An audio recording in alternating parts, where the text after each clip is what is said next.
பிரசாந்த் கிஷோர் இந்த பேர் அப்படிங்கிறது இந்தியாவில் நடக்கிற ஸ்டேட் எலெக்ஷனாக இருக்கட்டும், இல்லை லோக்சபா எலெக்ஷனாக இருக்கட்டும், இந்த டைம்லலாம் இந்த பேரை வந்து அடிக்கடி நம்ம வந்து கேள்விப்பட்டிருக்கோம். அதாவது பிரசாந்த் கிஷோர் அப்படிங்கிறவர் இந்தியாவில் ஒரு முக்கியமான ஒரு அரசியல் ஆலோசகர், ஒரு வல்லுநர் அப்படின்னு சொல்லலாம், பொலிட்டிக்கல் ஸ்ட்ராட்டஜிஸ்ட்.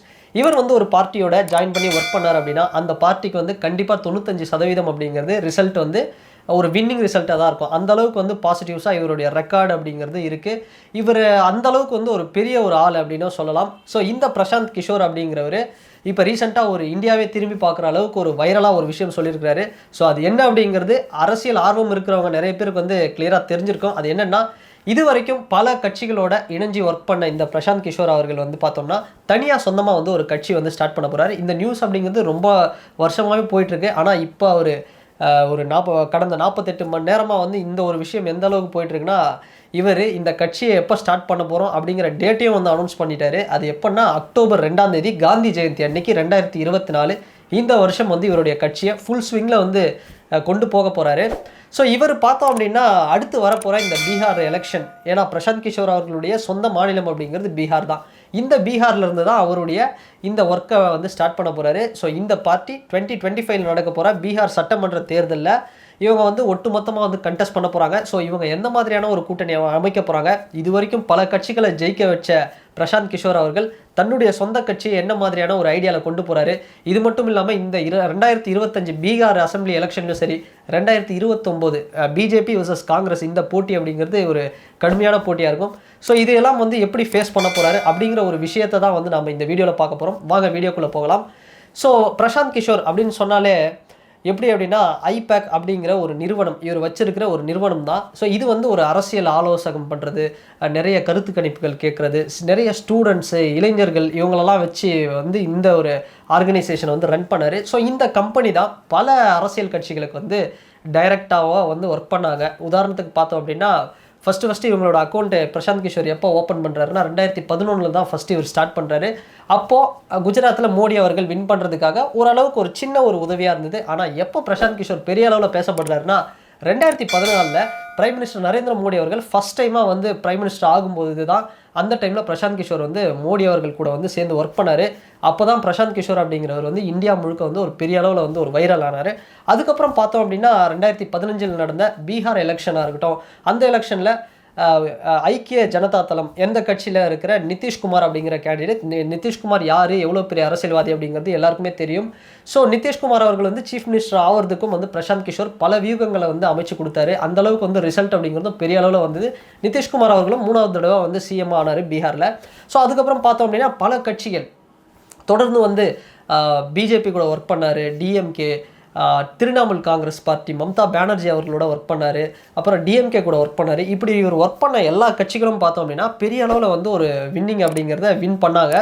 ஸோ அதுக்கப்புறம் பார்த்தோம்னா 2018 இவருடைய டேலண்ட்டை பார்த்து, இவருடைய அந்த ஒர்க்கை பார்த்து, ஓகே இவர் வந்து நம்ம ஸ்டேட் பீகாரோடைய இந்த சன் ஆஃப் சாயில் அப்படின்னு சொல்லக்கூடிய இந்த பீகாருடைய சொந்தம் இவர், அதனால் இவரை வந்து நம்ம கூடவே வச்சுப்போம் அப்படின்னு நிதிஷ்குமார் அவர்கள் வந்து 2018 20 வரைக்கும் வந்து இவரை கூடவே வச்சு கூடவே ட்ராவல் பண்ணாங்க. அதுக்கப்புறம் இவருக்கும் நிதிஷ்குமார், அதாவது பிரசாந்த் கிஷோர் அவர்களுக்கும் நிதிஷ்குமார் அவர்களுக்கும் ஏற்பட்ட அந்த கருத்து வேறுபாடு காரணமாக 2 பேரும் வந்து பிரிகிறாங்க. அதுக்கப்புறமும் கூட பார்த்தோம்னா 2021 நடந்த அசம்பிளி எலெக்ஷன்ஸில் அந்த டைமில் வந்து வெஸ்ட் பெங்கால்லையும் நடந்துச்சு, தமிழ்நாட்டிலையும் நடந்துச்சு. So all India Trinamool Congress பார்ட்டிக்கும் டிஎம்கேவுக்கும் வந்து பிரசாந்த் கிஷோர் வந்து ஒர்க் பண்ணுறாரு. ஒர்க் பண்ணதுக்கப்புறம் பார்த்தோம் அப்படின்னா ஒரு பெரிய அளவில் ஒரு சக்ஸஸ் ரேட்டை கொடுத்துறாரு. அதுக்கப்புறம் வந்து இவர் என்ன பண்ணுறாரு, ஓகே நான் வந்து இந்த பாலிடிக்ஸ்லேருந்து இந்த பொலிட்டிக்கல் ஸ்ட்ராட்டஜிஸ்ட்டாக நான் வந்து ரிட்டையர் ஆக போகிறேன், இனிமேல் நான் வந்து பண்ண போகிறதில்ல அப்படின்னு சொல்லிட்டு இவர் என்ன பண்ணுறாருன்னா ஒரு ஆர்கனைசேஷன் வந்து ஸ்டார்ட் பண்ணுறாரு. அதுக்கப்புறம் அந்த ஆர்கனைசேஷன் பார்த்தோம் அப்படின்னா ஜன் சுராஜ் அப்படிங்கிற ஒரு ஆர்கனைசேஷன். உதாரணத்துக்கு எப்படி சொல்லணும் அப்படின்னு பார்த்தோம்னா, நம்ம விஜய் அவர்கள் அரசியலுக்கு வர்றதுக்கு முன்னாடி இந்த விஜய் மக்கள் இயக்கம் அப்படின்னு ஸ்டார்ட் பண்ணி பல நற்பணிகள் பண்ணார் பார்த்தீங்களா. ஸோ அது மாதிரியான ஒரு இயக்கம் தான். ஆனால் இந்த இயக்கத்தை வந்து இவர் ஸ்டார்ட் பண்ணுறதுக்கும் இந்த கேப்பில் கூட இவர் சும்மா இல்லை, பல விஷயங்களை வந்து சொல்லிட்டு தான் இருந்தார். உதாரணத்துக்கு இப்போ நடந்த லோக்சபா எலெக்ஷனில் பிஜேபி எவ்வளோ வின் பண்ணுவாங்க, எவ்வளோ சீட் எடுப்பாங்க அப்படிங்கிற ஒரு விஷயத்தையும் சொன்னார். அண்ட் விஜய் அவர்கள் வந்து அரசியலுக்கு வரதை பற்றி நீங்கள் என்ன சொல்கிறீங்க அப்படின்னு ஒரு கேள்வி கேட்டதுக்கு, விஜய் அவர்கள் வந்தார் அப்படின்னா திராவிட கட்சிகளுடைய வாக்கு அப்படிங்கிறது இப்போ 80% இருக்குது அப்படின்னா கிட்டத்தட்ட வந்து ஒரு 65 ஒரு 60% கிட்ட வரும், ஒரு 20% வந்து குறையறதுக்கு வாய்ப்பு இருக்குது அப்படிங்கிற மாதிரி கருத்து கணிப்பெல்லாம் சொன்னார். ஸோ அதுக்கப்புறம் இவருடைய ஜன் சுராஜ் அப்படிங்கிற பார்ட்டி மூலயமா இவர் வந்து நிறைய பாத யாத்திரைகள், மக்களை மீட் பண்ணுறது, மக்களுடைய கருத்து கணிப்புகளை வந்து இவருடைய தொண்டு நிறுவனம் மூலமாக போய் கேட்குறது, இது மாதிரியான விஷயங்கள்லாம் கேட்டுக்கிட்டு இருக்கிறாரு. ஸோ இதுக்கப்புறம் இவரே வந்து இப்போ ஃபுல் ஸ்விங்கில் வந்து இறங்கி நம்மளே வந்து நிற்போம் அப்படிங்கிற மாதிரி தான் இந்த ஒரு அறிக்கை அப்படிங்கிறத விட்டுருக்கிறாரு. அதாவது அக்டோபர் 2, 2024 காந்தி ஜெயந்தி அன்னைக்கு வந்து இவருடைய அரசியல் பயணத்தை வந்து ஸ்டார்ட் பண்ணலாம். தன்னுடைய சொந்த மாநிலமான பீகாரில் தான் ஸ்டார்ட் பண்ண போகிறாரு.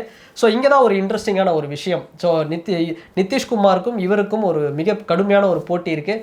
பீகாரை பொறுத்த வரைக்கும் பார்த்தோம் அப்படின்னா INC, Indian national Congress, BJP, இந்த 2 தேசிய கட்சிகளுக்கு ஒரு பெரிய இடம் இருக்குது. ஸோ இதை தாண்டி 2 ரீஜியனல் பார்ட்டிஸான ராஷ்ட்ரிய ஜனதா தளம், ஐக்கிய ஜனதா தளம், இந்த 2 கட்சி இருக்குது. இந்த ஐக்கிய ஜனதா தளம் கட்சியில் தான் நிதிஷ்குமார் அவர்கள் இப்போ வந்து ஒரு தலைவராக இருக்கார். அவர் தான் இப்போவும் வந்து கரண்ட் சிஎம்மாக இருக்கார். அப்போது பிரசாந்த் கிஷோர் அவர்களுடைய இந்த ஒரு எதிர்ப்பு அப்படிங்கிறது கண்டிப்பாக நிதிஷ்குமார் அவரை வந்து எப்படியாவது தோக்கடிச்சாகணும் அப்படிங்கிற மாதிரி தான் இருக்கும். ஸோ நிதிஷ்குமார் அவர்கள் பற்றியும் வந்து நமக்கு தெரியும். அவர் வந்து பார்த்தோம்னா என்னதான் வந்து அவர் தன்னுடைய பதவியை வந்து தக்க வைக்கணும், ஸோ நம்ம தான் ஒரு மாஸ்டராக இருக்கணும் அப்படிங்கிறதுக்காக அவர் வந்து அலைன்ஸ் மாறுறது அப்படிங்கிறது அடிக்கடி பண்ணுவார். ஸோ இந்த ஒரு ட்விஸ்ட்டு, இது மாதிரியான விஷயங்கள்லாம் வந்து அவர் ஜென்ரலாக பண்ணக்கூடிய ஒரு விஷயம் தான். ஆனால் நிதிஷ்குமார் அவர்கள் சொல்ல முடியாது, நாளைக்கு காங்கிரஸ் போனாலும் சரி, இல்லை பிஜேபியிலே இருந்தாலும் சரி, இல்லை வேறு ஏதாவது ஒரு கட்சியில் போய் கூட்டணி வச்சாலும் சரி, ஸோ எந்த டார்கெட்டாக இருந்தாலும் பிரசாந்த் கிஷோர் அவர்களுடைய டார்கெட் நிதிஷ்குமார் அவர்களை தோக்கடிக்கணும், அவருடைய ஆட்சியை வந்து கவிழ்க்கணும் அப்படிங்கிற ஒரு விஷயமா தான் இருக்கும். ஸோ இதோட பார்த்தோம் அப்படின்னா நிதிஷ்குமார் அவர்களையும் தாண்டி இன்னொரு 2 சேலஞ்சிங்கான ஒரு விஷயம் இருக்குது. அந்த ஸ்டேட்டை பொறுத்த வரைக்கும் மொத்தம் இருக்கிறது ஒரு 243 சீட்ஸ் இருக்குது பீகாரில். ஸோ இந்த எல்லா சீட்டையும் வந்து கவர் பண்ணுற அளவுக்கு அவருடைய பயணம் அப்படிங்கிறது ஒரு சாதாரணமாகவும் இருக்காது. ஏன்னா இவர் எதிர்க்க போது 2 regional parties and 2 national parties. So இதை எதிர்த்து எப்படி ஒரு வியூகம் வந்து அமைக்க போகிறாரு அப்படிங்கிறதையும் வந்து நம்ம வெயிட் பண்ணி தான் பார்க்கணும். அண்ட் நிதிஷ்குமாரை வந்து எப்படியாவது வந்து தோக்கடிச்சே தீருவேன் அப்படி ஒரு கட்டாயத்தில் வந்து இருக்கார். ஸோ இருந்தாலும் இவருடைய அந்த மோட்டிவ், அதாவது ஒரு 3ஆம் அணியை ஃபார்ம் பண்ணுவாரா நேஷனல் லெவலையும் சரி, ஸ்டேட் லெவலையும் சரி அப்படிங்கிறதையும் வெயிட் பண்ணி பார்க்கணும். ஏன்னா இந்தியாவில் இது வரைக்கும் பார்த்தோம்னா ஒட்டுமொத்தமாகவே இருக்கிறது ஒரு 2 நேஷனல் பார்ட்டிஸ் தான். ஒன்று வந்து இந்தியன் நேஷனல் காங்கிரஸ், இன்னொன்று வந்து பிஜேபி. இந்த 2 கட்சிகள் தான் மாறி மாறி வந்துட்டு இருக்காங்க. ஸோ என்னுடைய ஒரு ஒப்பீனியன் என்னவா இருக்குது அப்படின்னா, பிரசாந்த் கிஷோர் மாதிரி ஒருத்தர் அரசியல் வந்து அவருக்கு A to Z தெரியும். அதாவது காஷ்மீர்லேருந்து கன்னியாகுமரி வரைக்கும் நார்த் ஈஸ்ட்டு, வெஸ்டர்ன் ஸ்டேட்ஸ் எல்லாமே பார்த்தோம் அப்படின்னா அவருக்கு A to Z எல்லாமே தெரியும். ஸோ அப்படி இருக்கக்கூடியவர், எனக்கு தெரிஞ்சு இவர் வந்து பிஜேபி, காங்கிரஸ் அப்படின்னு ஒரு விஷயம் இல்லாமல் தனியாக ஒரு தேர்ட் ஃப்ரண்ட்டு, அதாவது தேசிய அளவில் ஒரு புதுசாக யாராவது ஒரு கேண்டிடேட் வச்சு ஒரு தேசிய அளவில், ஃபார் எக்ஸாம்பிள் பார்த்தோம்னா இன்னும் கூட நிறைய ஸ்டேட்ஸில் அந்த 3ஆம் அணிக்கான ஒரு தேவை அப்படிங்கிறது இருக்குது. பாரதிய ராஷ்ட்ரிய சமிதி தெலுங்கானாவில் பார்த்தோம் அப்படின்னா சந்திரசேகர் அவர்கள் வந்து அவருடைய கட்சியை வந்து பார்த்தோம்னா ஒரு பாரதிய லெவலில், ஒரு நேஷனல் லெவலில் வந்து கொண்டு போகணும் அப்படிங்கிற ஒரு மோட்டோவில் இருக்கார். இங்கேயும் பார்த்தோம் அப்படின்னா சில கட்சிகள் எந்த தேசிய கட்சிகளும் சேராமல் தமிழ்நாட்டில் இருக்காங்க. உதாரணத்துக்கு நாம் தமிழர் கட்சி எடுத்துக்கலாம். ஸோ இது மாதிரி நிறைய கட்சிகள் வந்து அந்த 3ஆம் அணி, இப்போ HD குமாரசாமி அவர்கள் கூட பார்த்தோம்னா ஒரு கூட்டணியில் இருந்தாலும் கூட கர்நாடகாவில் அவர் ஒரு 3ஆம் அணி மாதிரி தான் அவரை வந்து காமிச்சிப்பார். ஸோ இது மாதிரி ஒட்டுமொத்த ஸ்டேட்லேயும் வந்து இந்த 3ஆம் அணி அப்படிங்கிறது இருக்குது. ஸோ இந்த ஒட்டுமொத்தமான ஒரு 3ஆம் அணியில் பிரசாந்த் கிஷோர் மாதிரியான ஒருத்தர் வந்து போய் ஜாயின் பண்ணி நிறைய தேர்தல் வியூகத்தை கொடுத்து ஓரளவுக்கு வந்து ஜெயிக்க வச்சாரு அப்படின்னா இது வந்து ஒரு பெரிய ஒரு டேர்னிங் பாயிண்ட்டாக இருக்கும். தேசிய அளவில் ஒரு 3ஆம் அணி வந்து ஃபார்ம் ஆகிறதுக்கு, அதாவது பிரைம் மினிஸ்டர் 2029 பார்த்தோம் அப்படின்னா அப்பவும் வந்து பிஜேபி வர்சஸ் காங்கிரஸ் அப்படிங்கிற 2 கட்சிக்கிடையே தான் ஒரு போட்டி இருக்கும். ஸோ அப்போ வந்து ராகுல் காந்தி அவர்கள் வந்து இப்போ ஒரு பிரைம் மினிஸ்டர் கேண்டிடேட்டாக வந்து இருப்பார் காங்கிரஸில். ஸோ பிஜேபிலையும் பார்த்தோம் அப்படின்னா மோடி அவர்கள் வந்து தொடர்றதுக்கும் வாய்ப்பு இருக்குது. அப்படி இல்லைனா வந்து வேறு யாராவது ஒரு கேண்டிடேட்டும் வருவாங்க. ஸோ அந்தளவுக்கு ஒரு போட்டி இருக்கும்போது இந்த இடத்துல ஒரு 3ஆம் அணியாக ஒரு வேறு லெவலில் ஒரு மாஸ் பர்ஃபார்மன்ஸ் பண்ணுறதுக்கு ஒரு பிரசாந்த் கிஷோர் ஒரு வியூகம் அமைச்சு ஒரு பெரிய அளவில் ஒரு தலைவரை தேர்ந்தெடுத்து, இல்லை இவர் வந்து எப்படி பண்ணுவார் அப்படிங்கிறத நம்ம வந்து வெயிட் பண்ணி தான் பார்க்கணும். ஸோ கண்டிப்பாக பிரசாந்த் கிஷோர் அவர்களுடைய இந்த அரசியல் வருகை அப்படிங்கிறது இந்திய அரசியலில் வந்து ஒரு பாசிட்டிவான ஒரு லைனில் தான் கொண்டு போகும். ஸோ வெயிட் பண்ணி பார்க்கலாம் 2025 பீகார் சட்டமன்ற தேர்தலில் எப்படி வந்து கொண்டு போக போகிறாரு, அவருடைய முதல் வெற்றி, அவருடைய வியூகம், இது வரைக்கும் மற்ற கட்சியை ஜெயிக்க வச்சவர் தன் சொந்த கட்சியை எப்படி ஜெயிக்க வைக்க போகிறாரு, இதெல்லாம் வந்து நம்ம வெயிட் பண்ணி தான் பார்க்கணும். ஸோ வெயிட் பண்ணி பார்ப்போம். அண்ட் இந்த வீடியோ பற்றினா உங்களுடைய கருத்து என்ன அப்படிங்கிறத இந்த கமெண்ட் செக்ஷனில் பதிவிடுங்க. அண்ட் வேற ஒரு வீடியோவில் வேற ஒரு கண்டென்ட்டில் நான் உங்களை பார்க்குறேன். பாய்.